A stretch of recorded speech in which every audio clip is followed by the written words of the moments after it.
கிறிஸ்துக்குள் பிரியமானவர்களே, கர்த்தராகிய இயேசு கிறிஸ்துவின் நாமத்தினால் உங்களை நான் வாழ்த்துகிறேன். இந்த மாதத்திற்கான தேவபலன் தாவீதின் சங்கீதம் 37:25 இப்படியாக சொல்கிறது.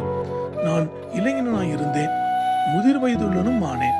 ஆனாலும் நீதிமான் கைவிடப்பட்டதையும் அவன் சந்ததி அப்பத்திற்கு இறந்து திரிகிறதை நான் காணவில்லை. ஆமென். அன்புக்குரியவர்களே, சங்கீதக்காரன் என்று அழைக்கப்பட்ட கர்த்தருடைய தாசன் தாவீது தன்னுடைய வாழ்க்கையின் நீண்ட கால அனுபவத்தின் சாட்சியாக இந்த வசனத்தை முன்வைக்கிறார். அதாவது தன்னுடைய சிறு வயது முதற்கொண்டு இளமையிலும் முதிர் வயதிலும் தான் கடந்து வந்த பலவிதமான சோதனைகள், துன்பங்கள், எதிரிகளின் அச்சுறுத்தல், துன்பகரமான பாதைகள், காலங்கள் என்ற அனுபவத்திலும் நீதிமான், அதாவது கர்த்தரை நம்பி அவரில் நடக்கிறவன் ஒருபோதும் கைவிடப்படுவதில்லை என்றும், சோதனை வந்தாலும் விடுதலை உண்டு என்பதை தன்னுடைய அனுபவத்தில் வெளிப்படுத்துகிறார்.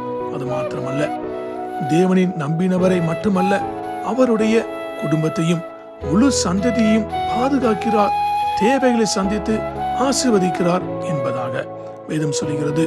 நீதிமானுக்கு வரும் துன்பங்கள் அநேகமாயிருக்கும், கர்த்தர் அவைகள் எல்லாவற்றிலும் நின்று அவனை விடுவிப்பார்.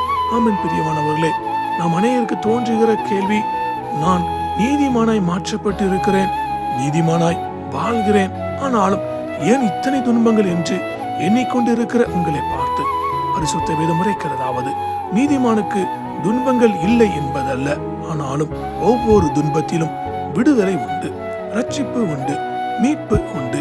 என் சகோதரரே, நாம் சூழ்நிலைகளை அல்ல, தேவனுடைய வாக்குத்தத்தங்களை நம்புவோம். கஷ்டங்களை அல்ல, கர்த்தருடைய விடுதலையை விசுவாசிப்போம். கர்த்ததாமே நீதிமான் என்று அழைக்கப்பட்ட உங்களை சோதனைகளிலும் துன்பங்களிலும் நின்று விடுதலையாக்கி உங்களையும் உங்கள் சந்ததியையும் தலைமுறைகளையும் ஆசீர்வதிப்பாராக. ஆமென்.